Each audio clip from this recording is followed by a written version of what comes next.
Hello friends. आज हम लोग रीजनिंग 7 न्यू सेशन के साथ कुछ रीजनिंग के क्वेश्चंस को डिस्कस करने वाले हैं। ऑलरेडी हम लोग रीजनिंग के 6 सेशंस में हम लोगों ने बहुत बहुत बेहतरीन क्वेश्चंस रीजनिंग के किए हैं जो कि आने वाले ओमैट एग्जाम्स जैसे स्नैप एंड मैट के लिए बहुत उपयोगी होंगे। उसमें हम लोगों ने बहुत सारे टेक्निक्स एंड ट्रिक्स भी सीखा है कि कुछ क्वेश्चंस बेस्ट जैसे बहुत सारे कॉम्प्लेक्स क्वेश्चंस को कैसे सॉल्व करते हैं। तो वैसे ही आज हम लोग कुछ नए क्वेश्चंस के साथ कुछ नए वैरायटी कुछ नए डिफिकल्टीज के साथ हम लोग क्वेश्चंस को सॉल्व करते हैं। आइए देखते हैं। फर्स्ट ये क्वेश्चन क्लॉक का है जिसमें ये बोला है कि at what time between 3 and 4 o'clock is the minute hand 4 minute behind the hour hand. So यहां पे अगर मैं देखूं तो मैंने लास्ट सेशंस में डिस्कस किया था कि यहां पे दो तीन डिफरेंट कंडीशंस होंगे। क्या? पहला कि minute hand 4 minute behind the hour hand है। सो अगर मेरे पास लेट से आर हैंड अगर ये है तो मिनट हैंड कुछ यहां पे होगा। और एक केस ये हो सकता है कि मिनट हैंड जो है वो आर हैंड से आगे बढ़ जाए, यही हो सकते हैं। सो यहां पे अगर मैं बोलूं कि ये है मिनट हैंड, ये है आर हैंड और ये भी है मिनट हैंड, तो इस केस में जो है वो मिनट हैंड आर हैंड से पीछे है, इस केस में मिनट हैंड आर हैंड से आगे है। यहां पे क्वेश्चन में ये कह रहा है कि मिनट हैंड आर हैंड से पीछे है। अब कितना पीछे है? तो 4 मिनट्स पीछे है। अब हम लोगों ने ये पढ़ा है कि जनरली हम लोग एंगल्स कैलकुलेट करते हैं 30h माइनस 11/2m, जहां h है r और m है मिनट। तो अगर मैं इसको 4 मिनट्स को अगर मैं एंगल में कन्वर्ट कर पाऊं तो मैं इजिली इस क्वेश्चन को सॉल्व कर सकता हूं। तो 1 मिनट जो है वो कितना एंगल सबटेंड करता है? 6 डिग्री। तो 4 मिनट जो है वो कितना एंगल सबटेंड करेगा? 6 degree into 4 that is 24 degree. अब ये कैसे 6 डिग्री? अगर मान लो मेरे पास 1 एंड 2 है तो यहां पे टोटल 5 मिनट्स का गैप है और ये 5 मिनट्स टोटल ये 30 डिग्री एंगल सबटेंड करता है। Why? Because 12 gaps total 360 degree angle subtend करेगा। तो ये 5 minutes gap total 30 degree angle subtend करेगा। अब ये 5 मिनट्स को मैं 5 पार्ट में ब्रेक करूं तो एक एक मिनट 6 डिग्री, यानी कि 1 मिनट कितना सबटेंड करेगा? 6 डिग्री। वैसे ही 4 मिनट्स कितना सबटेंड करेगा सेंटर पे एंगल? That is 24 degree. तो यहां तक तो हम लोग समझ गए हैं कि 4 मिनट्स का मतलब क्या है? 24 डिग्री। फाइन। अब जरा हम लोग इस क्वेश्चन को सॉल्व करते हैं इस वाले तरीके से कि मुझे टाइम अगर मिल गया, मिनट का अगर मुझे वैल्यू पता चल गया तो मैं इजिली क्वेश्चन को सॉल्व कर सकता हूं। अब यहां पे थीटा की वैल्यू हो जाएगी 24, that is equals to 30 into 3, क्योंकि एज का वैल्यू हम लोग वो लेते हैं जो ऑलरेडी हो चुका है, 4 ओ क्लॉक तभी हुआ नहीं है ना, माइनस 11/2 इंटू एम। तो यहां से दो वैल्यू आती है, that is 24 is equals to 30 into 3 minus 11/2m। और जब मैं मॉडुलस को ओपन करता हूं, जैसे मान लो मेरे पास mod of x is equals to अगर y है तो x is equals to plus minus y होगा। तो एक मैं प्लस के साइन साइन के साथ सॉल्व करूंगा, एक मैं माइनस साइन के साथ सॉल्व करूंगा। तो यहां पे थीटा का के साथ प्लस और माइनस के बीच हम लोग थीटा को जनरली मॉड से इसलिए रिप्रेजेंट करते हैं बिकॉज वो केस कि अगर मिनट हैंड और आर हैंड के बीच का एंगल ये माइनस थीटा भी हो सकता है, ये प्लस थीटा भी हो सकता है ना, depending on the different conditions. कि अगर बोला जाए कि मिनट हैंड जो है वो आर हैंड से पीछे है और मिनट हैंड और आर हैंड से आगे है, तो इन दोनों केसेस में जनरली एक को मैं अगर प्लस लूंगा तो एक में माइनस लूंगा, इसीलिए मैं यहाँ पे मॉडुलस साइन के साथ हम लोग ऑपरेट करते हैं। फाइन। सो यहां पे अगर मैं सॉल्व करूं इस वाले पूरे पार्ट को तो यहां पे आ जाएगा, एक आ जाएगा 24 is equals to 90 minus 11/2m। तो यहां से अगर मैं देखूं तो m की वैल्यू कितनी आ जाएगी? 90 माइनस 24 इंटू 2/11। सो ये आ जाएगा 66 into 2 divided by 11, that is 12 minutes. Fine. अब यहां से अगर मैं देखूं तो यहां से क्या आएगा, 90 प्लस 24 इंटू 2 डिवाइडेड बाई 11, तो यह आ जाएगा 114 इंटू 2 डिवाइडेड बाई 11। तो ये लगभग अप्रोक्सीमेटली 20 मिनट्स के आसपास होगा। लेकिन आर हैंड जो है वो तो पीछे होगा ना, यानी कि ये मिनट हैंड जो है वो 320 के आसपास होगा। लेकिन 3 और 4 क्लॉक की बात बोल रहा है कि 3 और 4 क्लॉक के बीच में, 3 और 4 ओ क्लॉक के बीच में minute hand 4 minute behind the hour hand है। तो ये टाइम तो हम लोग कंसीडर करेंगे नहीं। कौन सा टाइम लेंगे, 12 मिनट्स। अच्छा, ये 12 मिनट्स क्यों लेंगे बताता हूं। जैसे 3 और 4 ओ क्लॉक के बीच में, इस क्वेश्चन को और थोड़ा सा मैं डीपली इसको एनालाइज करता हूं। यानी कि मेरे पास 12 मिनट्स आया और यहां पे 20 मिनट्स आया, यानी कि मैं अगर देखूं तो ये ऑप्शन मेरे पास सही होगा। लेकिन इसको मैं रिजेक्ट क्यों कर रहा हूं, ध्यान से देखते हैं। सो थोड़ा सा क्लॉक को मैं फिगर बनाऊं क्लॉक को। अब जैसे क्लॉक है मेरे पास, तो 3 और 4 ओ क्लॉक कैसे होगा देखते हैं। 3 यहां पे है, 4 यहां पे है, 5 यहां पे है, 6 यहां पे है। अब एक टाइम है, लेट से दिस इज द टाइम, यानी कि 3 यहां पे है। अब जैसे अगर मैं बोलूं कि अगर मिनट हैंड जो है वो 3 से पीछे ही होगा ना, क्योंकि 3 कब बजेंगे घड़ी में, जब आर हैंड 3 पे होगा और मिनट हैंड 12 पे होगा। अब ये मिनट हैंड चलना स्टार्ट करेगा तो वो 3 के बाद कुछ ना कुछ ऐसा पॉइंट होगा जो कि वो 3 के पास आके, यानी कि इन दोनों के बीच का एंगल 0 डिग्री होगा। अभी इन दोनों के बीच का एंगल 90 डिग्री है, कंटिन्यूअसली एंगल रिड्यूस हो रहा है। तो मुझे बता कि 3 से पहले कुछ ना कुछ टाइम हुआ होगा, तभी तो इन दोनों के बीच का एंगल 24 डिग्री रहा होगा। अगर ये ऑलरेडी ये मिनट हैंड अगर 3 से आगे चला गया तो वो तो फिर 20 के आसपास आएगा ना।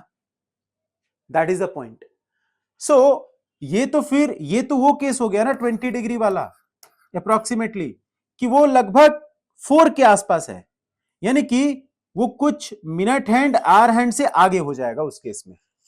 लेकिन ये जो केस है वहां पे मिनट हैंड आर हैंड से पीछे है, वो तब तक पीछे रहेगा जब तक वो 15 के बाद नहीं आ जाएगा।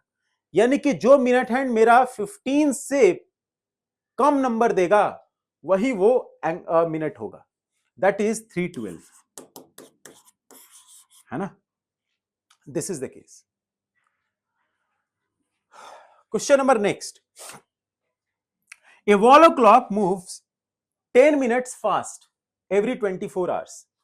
The clockwise set right to show the correct time at 8 AM on Monday.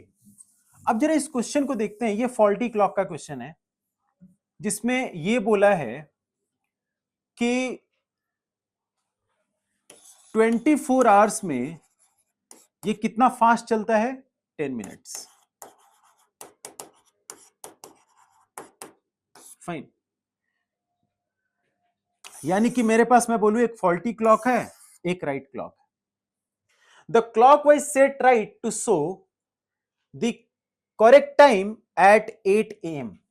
तो ये मेरे पास करेक्ट क्लॉक है और ये मेरे पास फॉल्टी क्लॉक है। अब यहां पे 24 आवर्स में 10 मिनट्स का गेन हो रहा है, यानी कि यहां पे अगर 24 आवर्स का बात करूं तो यहां पे 24 आवर्स, यहां पे 24 आवर्स नहीं है, यहां पे है 24 आवर्स 10 मिनट्स एक्स्ट्रा। इसको अगर मैं आवर्स में कन्वर्ट करूं तो ये हो गया आवर्स में, यानी कि 24 आवर्स इस फॉल्टी क्लॉक में 24 प्लस 1/6 के इक्विवेलेंट आ रहा है, that is 145 divide by 6 hours के आवर। यानी कि यहां पे अगर 24 आवर्स होगा तो इस फॉल्टी क्लॉक में 145 डिवाइड बाई 6 आवर्स का 24 आवर्स होगा। फाइन, अब ये बोल रहा है कि the clockwise set right to show the correct time at 8 AM। तो इसमें इसको राइट सेट किया गया कब, 8 AM को। कौन सा दिन था, मंडे। तो एक चीज मैं फिक्स करता हूं कि यहां पे मैं लिख देता हूं, फॉल्टी क्लॉक जो है वो 145 डिवाइड बाई 6 आवर्स का है, और जो राइट क्लॉक है वो 24 आवर्स का है। तो 24 आवर्स इसके इक्विवेलेंट हो जाएगा। अब मैं इन दोनों क्लॉक्स को कंपेयर करूंगा कि इसमें अगर इतना टाइम लैग हो रहा होगा तो इसमें कितना टाइम आ रहा होगा, वैसे मैं इजिली कैलकुलेट कर लूंगा। This is one of the method. When the clock shows the time 6 PM, अब ये जो है वो क्लॉक 6 PM शो किया, कब? वेडनेसडे को। What is the correct time? अब मैं ये कह रहा हूं कि लेट से यहां पे वेडनेसडे को अगर ये 6 PM शो किया तो करेक्ट टाइम क्लॉक में क्या हो रहा होगा? अब इस क्वेश्चन को सॉल्व करते हैं, देखते हैं। जैसे अभी मेरे पास, मैं बोलूं कि मंडे कब 8 AM, Tuesday 8 AM, Wednesday 8 AM, यानी कि यहां पे 24 आवर्स, यहां पे 24 आवर्स, और 6 PM आते आते तक यहां पे हो जाएगा 10 आवर्स, यानी कि यहां से यहां आने तक टोटल 58 आवर्स हो जाएगा। यानी कि फॉल्टी क्लॉक में अगर 58 आवर्स लैप्स हुआ तो इस राइट टाइम में 58 आवर्स कितने के इक्विवेलेंट होगा? जैसे अगर मैं बोलूं कि 145 divide by 6 in the faulty clock is equivalent to the 24 hours in the right clock. So 1 hour is equivalent to 24 divided by 145 into 6. That is 144 divided by 145 hours. यानी कि 1 आवर अगर फॉल्टी क्लॉक में ये किसके equivalent है? 144 upon 145 hours. तो 58 hours किसके equivalent होगा? ये होगा 144 अपॉन 145 इंटू 58। 29 से डिवाइड कर देता हूं। सो ये सीधा हो जाएगा 29 इंटू 2 और ये हो जाएगा 5। तो यह आ जाएगा 288 डिवाइडेड बाई 5 आवर्स। यानी कि यहां पे 58 आवर्स जो लैप्स किया होगा फॉल्टी क्लॉक में, वो राइट क्लॉक में कितना आवर्स शो कर रहा होगा, देखते हैं। अब इसको हम लोग कन्वर्ट करते हैं। 5 से मैं अगर इसको 288 को डिवाइड करूं तो हो जाएगा 5 इंटू 5 25, और ये हो जाएगा 38। तो 5 इंटू 7 दैट इज 35, ये हो जाएगा 3। यानी कि यह आ रहा है 57 आवर्स 3/5। इसको मैं मिनट्स में कन्वर्ट करता हूं तो 57 hours 3/5 into 60, that is 57 hours plus 36 minutes इसके इक्विवेलेंट है। यानी कि 57 आवर्स प्लस 36 मिनट्स के इक्विवेलेंट होगा। यानी कि मेरा जो क्लॉक में राइट टाइम हो रहा होगा वो कितना हो रहा होगा? वो हो रहा होगा 5 PM, बिकॉज 6 PM कितना है? 6 PM तो 58 आवर्स है ना। तो 6 PM अगर 58 आवर्स है तो 57 आवर्स कितना हुआ होगा?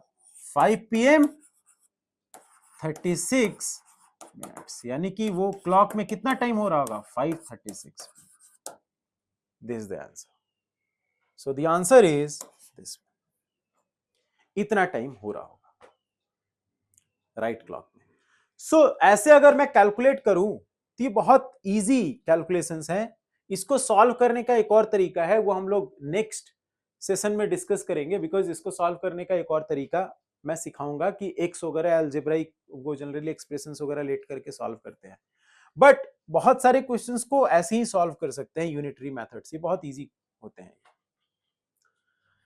4 birds PQRS started flying for collecting food towards south. PQRS यानी कि यहां से स्टार्ट करते हैं, स्टार्टिंग पॉइंट लेट से P, और स्टार्टिंग पॉइंट मैं A ले लेता हूं, और ये PQRS 2 बर्ड्स, सारे ये चारों बर्ड्स साउथ की ओर फ्लाई करते हैं। After flying 2 kilometre the bird Q and S flu towards left.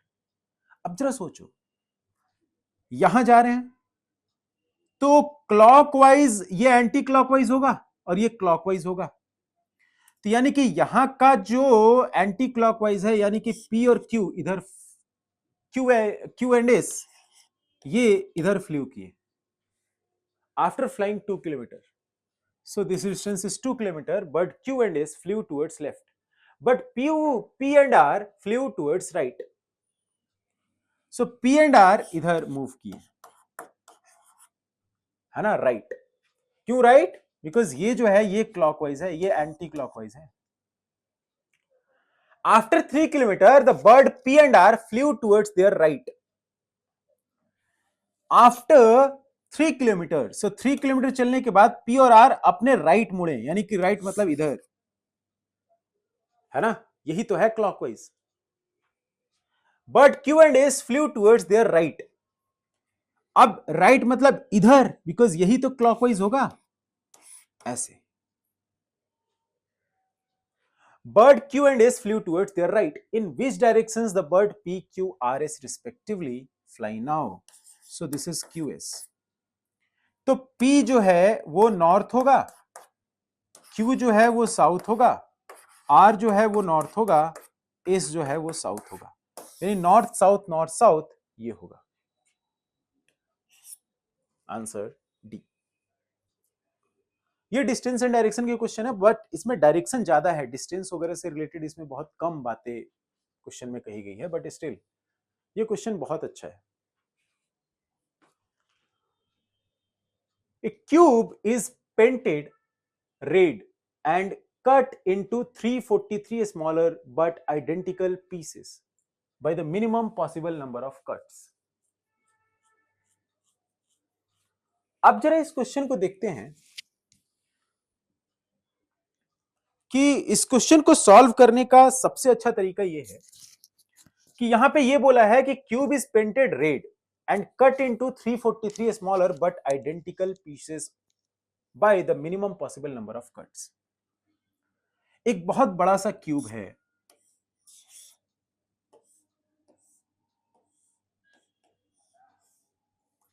इसको मैं छोटे छोटे पीसेस में काट रहा हूं और ये सभी रेड पेंटेड है ना, इसका पेंट है रेड, यानी कि ये सारा पेंट रेड से किया हुआ है। फाइन। अब इसको 343 smaller but identical pieces of cube में, तो मैं पहले एक काम करता हूं कि मैं इसका डायमेंशन ले लेता हूं कि इसका डायमेंशन है L, और मैं छोटे वाले क्यूब्स का डायमेंशन ले लेता हूं A। सो अगर मैं एक सॉलिड बॉडी को किसी बड़े लार्जर सॉलिड बॉडी को अगर मैं स्मॉलर सॉलिड बॉडी में अगर कन्वर्ट करता हूं तो उसके वॉल्यूम अनचेंज्ड होंगे, बिकॉज इसके जो वॉल्यूम होंगे वो तो L क्यूब होंगे, क्योंकि एक क्यूब का वॉल्यूम होता है उसका साइड का क्यूब, और इन छोटे छोटे पीसेस एक एक क्यूब का जो वॉल्यूम होगा वो तो एक क्यूब होगा, और 343 ऐसे टोटल क्यूब्स बनेंगे इससे। सो इसका क्यूब यानी कि इसका जो वॉल्यूम होगा वो इसके वॉल्यूम के इक्वल होगा। फाइन। तो ये जो है ये किसका है? The volume of smaller cubes, और ये जो वॉल्यूम होगा वो लार्जर क्यूब होगा। अब जरा इसको हम लोग देखते हैं, तो L बाई ए का क्यूब ये हो जाएगा 7 का क्यूब, बिकॉज 343 जो है वो 7 का क्यूब है, तो L की वैल्यू आ जाएगी 7 इंटू ए। फाइन। यानी कि मेरा जो लेंथ होगा वो 7 इंटू ए होगा। अब जरा इसको हम लोग एक बार और समझते हैं कि इसको मैं फिर से ड्रॉ करता हूं, और उसके बाद यहां पे ये ध्यान रखना कि L की वैल्यू 7 ए आई है। फाइन। अब क्यूब को मैं फिर से ड्रॉ करता हूं, उसके बाद दिखाता हूं कि इस क्वेश्चन में कैसे हम लोग करेंगे इस क्वेश्चन को सॉल्व। जैसे अगर मैं बड़े वाले क्यूब को देखूं तो इसका मतलब यह है कि अगर मैं a की वैल्यू को 1 लिया तो L की वैल्यू 7 हो गई, और L की वैल्यू अगर मैंने 14 लिया तो a की वैल्यू 2 हो गई, यानी कि L बाई ए की रेशियो तो सेम आएगी। यानी कि अगर मैंने लेट से a की वैल्यू पहले 1 ले लिया तो ए की वैल्यू अगर 1 लिया तो मेरे पास ये पूरा का पूरा डायमेंशन 7 है। फाइन। अब इसमें कितने ऐसे क्यूब्स बनेंगे? तो 1 2 3 4 5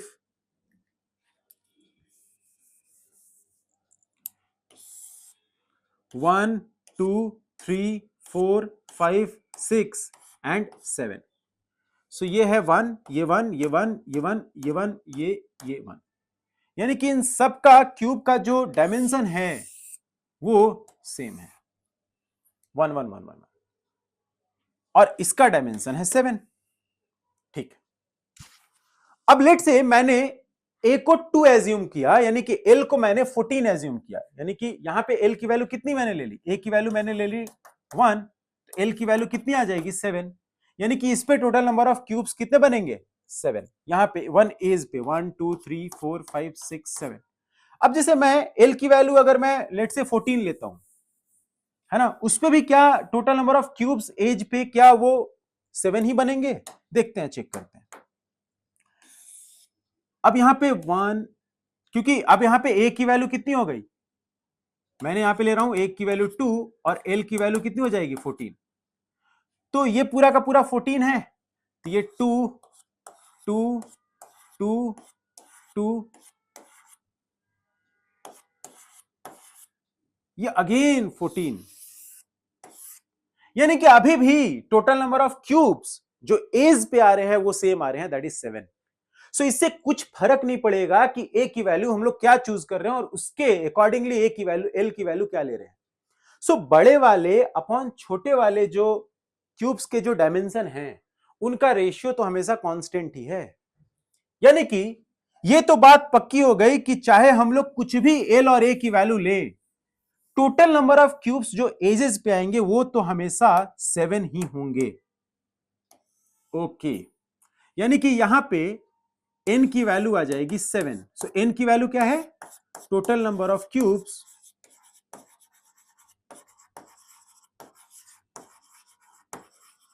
ऑन दी एजेस। अब एज किसको बोलते हैं देखते हैं। ये मेरे पास क्यूब है,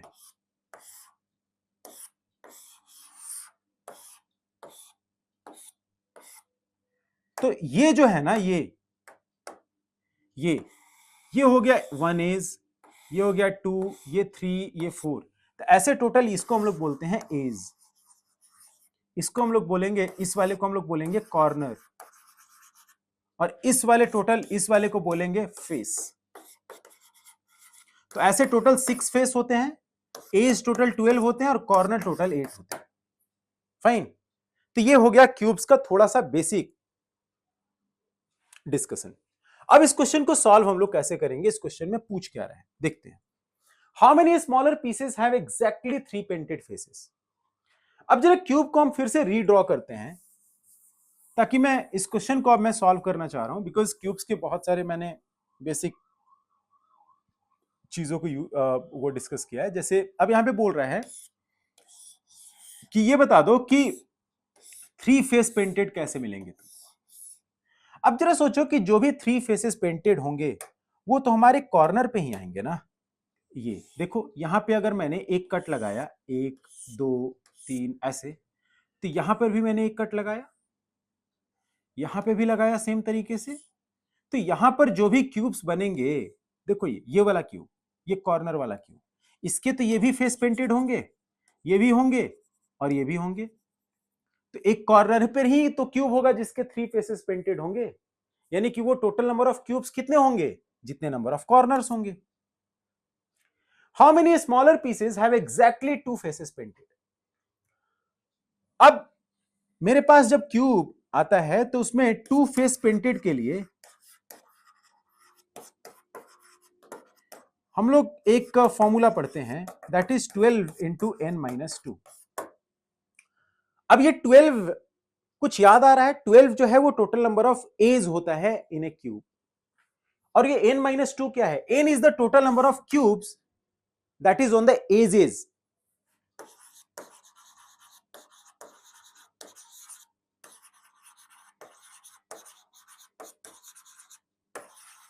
सो यहां पे हमारे पास total number of cubes edges पे कितने बन रहे हैं, वो है टोटल 7।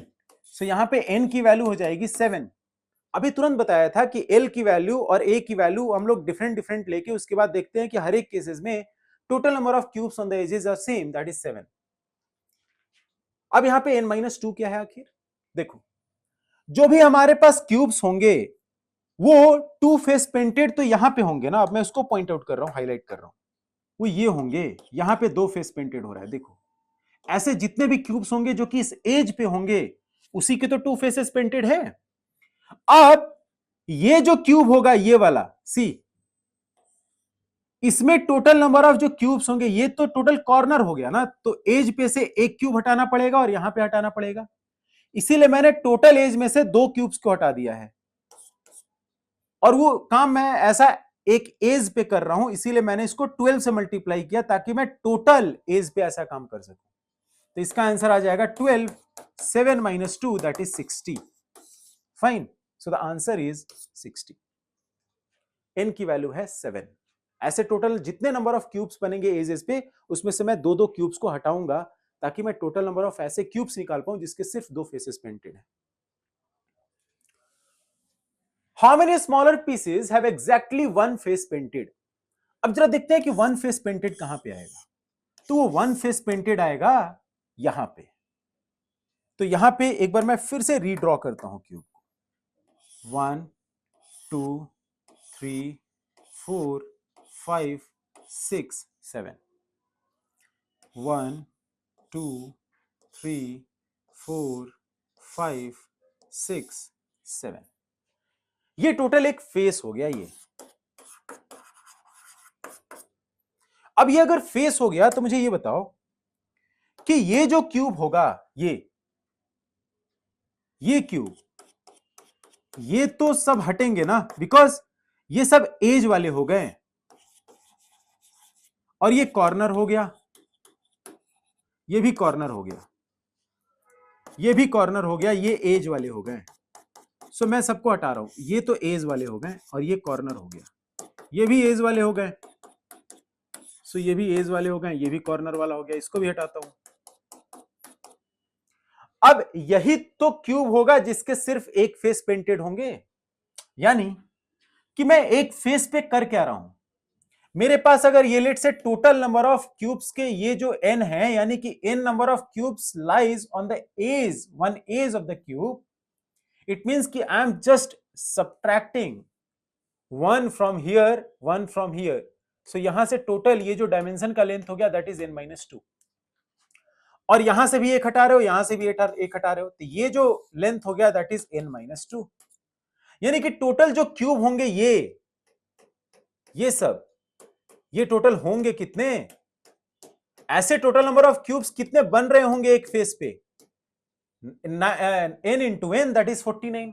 लेकिन यहां पे मैंने वन हटाया, इधर से वन हटाया, वन वन हटा दिया, रो एक हटाया, एक पूरा कॉलम हटा दिया, तो ये टोटल हो जाएंगे n-2 square is the total number of cubes that is on the one face. तो 6 फेस के लिए क्या करेंगे, इंटू 6। सो ये हो जाएगा 7-2 का square into 6, that is 25 into 6, 150। यानी कि 150 टोटल नंबर ऑफ ऐसे क्यूब्स होंगे जिसके सिर्फ एक फेस पेंटेड होंगे। Fine, next question. A survey was conducted among a group of players. It was found that 62% play chess, 52% play basketball, and 56% play handball.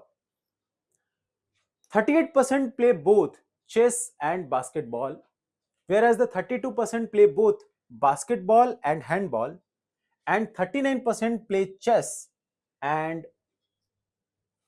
handball. 30% play all the three games and the 45 people play none of the games. Question ये कह रहा है। अब मुझे ये समझनी है कि अगर ये क्वेश्चन ये कह रहा है तो इसको मैं कैसे अरेंज करूं। तो यहां पे मैंने बताया था कि सबसे अच्छा तरीका है वेन डायग्राम। अब यहां पे ये बोला है कि 3 वेरिएबल्स वाले हैं। 62% ये जो चेस है ना, ये इसको मैं एक साथ लिख लिया चेस, यानी कि ये जो है 62% है। टोटल होगा लेट से 100%। 52% बास्केटबॉल, तो ये जो है वो बास्केटबॉल वाले हैं, और ये है 52%। And 56% play handball.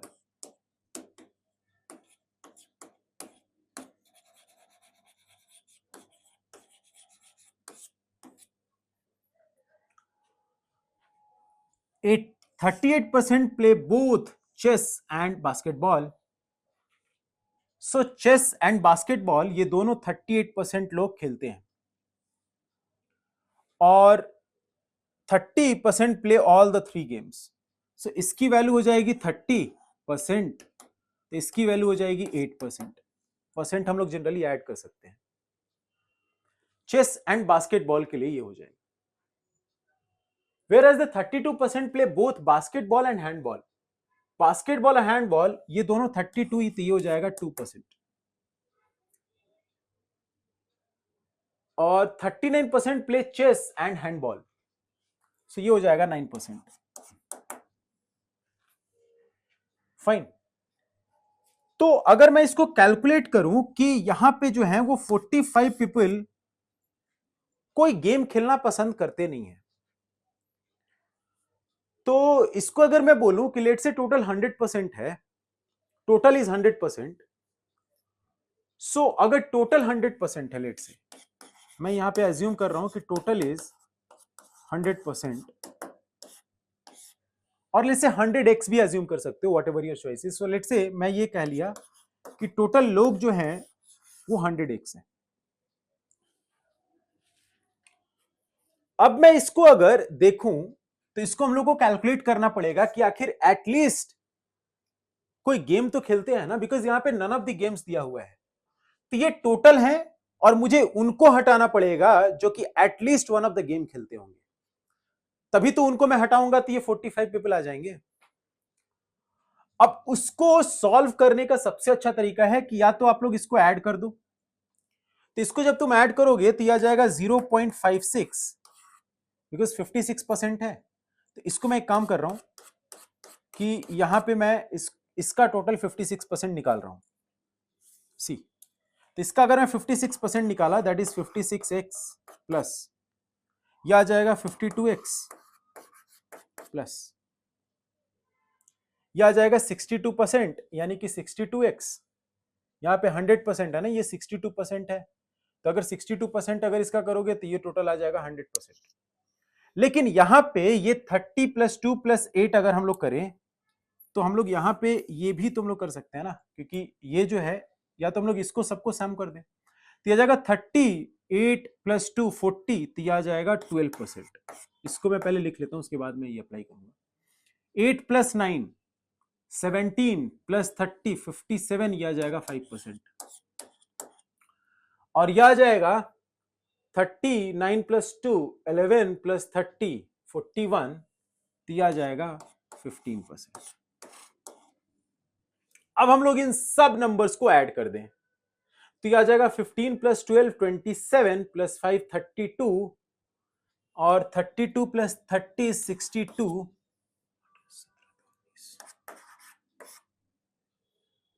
और ये आ जाएगा 30 17 47, यहाँ पे 15 आ जाएगा, ये 15%। 15 + 15 30, 30 + 2 इज 42, 42 + 3 is 72, सो यह आ जाएगा 72 प्लस 8 + 9 17 + 2 is 19, सो यह आ जा रहा है 91। यानी कि ये पूरा का पूरा, यानी कि मेरे पास ये आया कि एटलीस्ट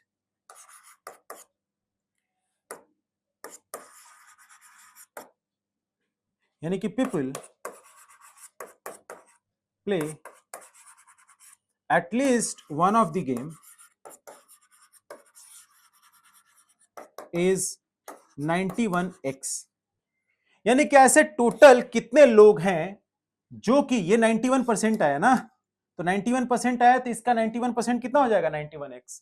तो ऐसे कितने लोग हैं जो कि कुछ गेम नहीं खेलते हैं, वो है 9x।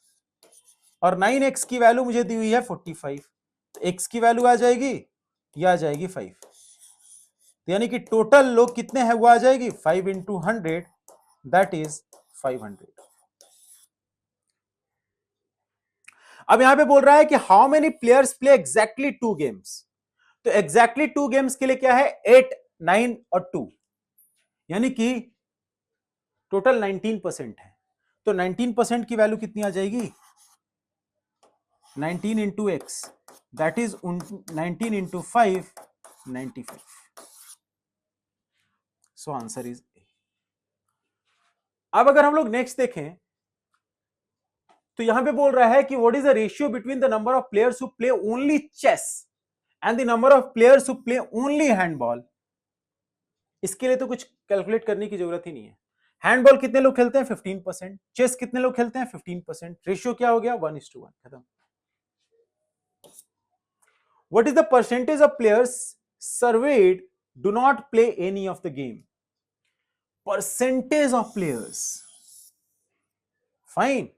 अब मुझे जरा ये बताओ कि 100x है, यानी कि टोटल लोग कितने हैं 500, उसमें कितने लोग हैं जो कि 45 पीपल नहीं खेलते हैं। तो मुझे ये बताना है कि भाई साहब ये बताओ कि 45 लोग जो हैं वो टोटल में से कितने लोग हैं जो कि नहीं खेलते हैं परसेंटेज के लिए। So that is 45 divided by 5 is equals to 9%. So 9% ऐसे लोग हैं जो कि कोई भी गेम नहीं खेलते हैं। और हम लोग ऐसे ही फाइंड कर सकते हैं इसको कि 1% की वैल्यू कितना आ गया 5, x की वैल्यू 5 आ गई, तो 45 के लिए 45 divided by 9 5 that is 9%. So total is 9% लोग जो हैं वो कोई भी गेम नहीं खेलते हैं जो कि सर्वे किया गया। ये बहुत इंपॉर्टेंट क्वेश्चन भी है और इसको हम लोग सॉल्व करें तो ज्यादा अच्छा है। सो ये बहुत इंपॉर्टेंट है ना, किसी ना किसी एग्जाम्स में ये चमक जाएंगे। सो यहां तक हम लोग अब रहने देते हैं, नेक्स्ट क्लास में हम लोग मिलते हैं नए कुछ रीजनिंग क्वेश्चंस के साथ। So bye bye for today, let's meet in the next class. Thank you, enjoy your day.